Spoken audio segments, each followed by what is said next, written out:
Повеќе од една година по почетокот на руската целосна инвазија на Украина, летонското општество е поделено околу она што луѓето овде го нарекуваат руско прашање. Употребата на рускиот јазик и општото културно наследство претрпе колатерално влијание од војната. Имаше и промена во политичкиот начин на размислување во заедницата.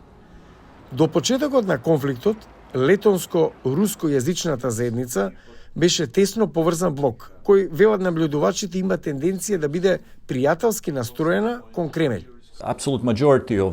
Апсолутно мнозинство од нив всушност ја сакаше Русија. Тие го сметаа Путин за доста добар лидер.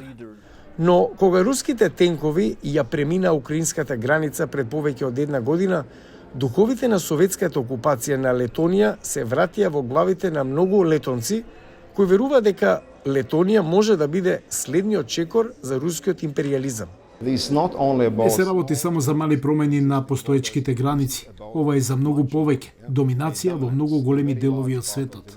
Нападот на Русија врз Украина ја промени политиката во етничката руска заедница, предизвикувајќи поделби меѓу оние кои се уште сочувствуваат со Кремљ и оние кои се огорчени од агресијата на Путин.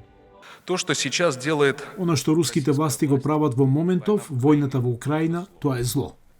Но можеби најкомплексното прашање е долгогодишната дебата за рускиот јазик. Почнувајќи од следната година, рускиот јазик ќе исчезне од државните училишта и ќе се користи само летонскиот. Наставниците се загрижени дека новата политика ќе биде трауматична за летонските деца, чиј мајчин јазик е рускиот и кои посетуваат двојазични училишта. Што такое билингвална система? Што значи двојазичен систем? Кога во наставата на училиште се користат два јазика. Мајчин јазик за нас е руски, за некој полски. Имаме и украинско училиште. Децата учеа на два јазика.